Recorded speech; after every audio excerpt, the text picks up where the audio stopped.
Sudden death. Why more youth today are having heart attacks? Going beyond metaphor, young at heart. Young at heart का क्या मतलब है? आज के date में more than half of the population is under the age of 35. और जब इतने सारे यूथ्स में हार्ट अटैक के केसेस बढ़ेंगे तो सोचने वाली बात तो है। कुछ इंपॉर्टेंट कारण, रिस्क फैक्टर्स और सॉल्यूशंस देखेंगे हम। सबसे पहला कारण है lack of awareness and ignorance. Ignorance का मतलब क्या है कि हमें ऐसा लगता है कि हमें कुछ नहीं होगा, हमारा हार्ट स्ट्रांग है, जिसकी वजह से हम अपने आप को अवेयर नहीं करते।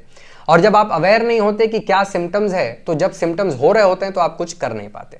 कुछ इंपॉर्टेंट सिम्टम्स हैं। सबसे पहला है discomfort during exercise, sudden chest pain, sweating, unexplained breathlessness और इवन ऑनगोइंग टायर्डनेस। अगर आप लंबे समय से थका हुआ फील कर रहे हैं डेली काम को करते हुए भी, तो भी आपको चिंतित होना पड़ेगा और अपने आप को तुरंत डॉक्टर के पास लेके जाना पड़ेगा। इसके अलावा लोकेशनल, आप कहाँ रहते हैं वो भी चांसेस बढ़ा रहे हैं हार्ट प्रॉब्लम्स होने के। एग्जांपल के तौर पे someone who has lived in Delhi for 10 years faces triple the risk of someone who has lived there for 3 years.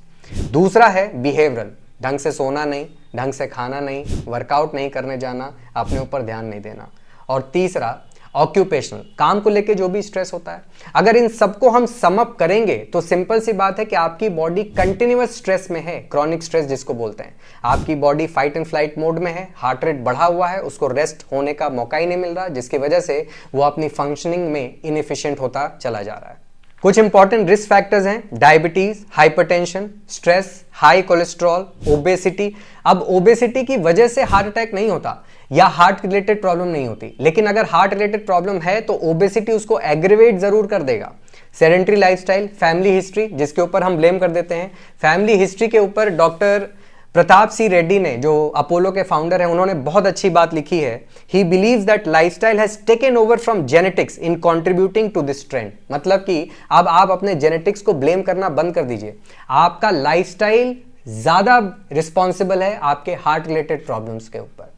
तो इसका सॉल्यूशन क्या है? सबसे पहला, अपने इमोशनल हेल्थ पे काम करिए, क्योंकि अगर आप ढंग से खा नहीं रहे, आपको नींद नहीं आ रही, तो आपका ब्रेन हाइपर एक्टिव है, आपको क्रेविंग ज्यादा होती है, क्योंकि आपको अपने इमोशंस को सप्रेस करना है। अगर आप अपने इमोशनल हेल्थ पे काम नहीं करेंगे तो ये प्रॉब्लम ऑनगोइंग रहेगी, इसमें बहुत ज्यादा सुधार नहीं होगा।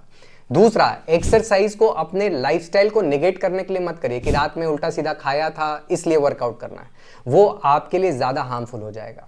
वर्कआउट आपके अच्छे लाइफस्टाइल को कॉम्प्लीमेंट करता है, बैड लाइफस्टाइल को निगेट नहीं करता।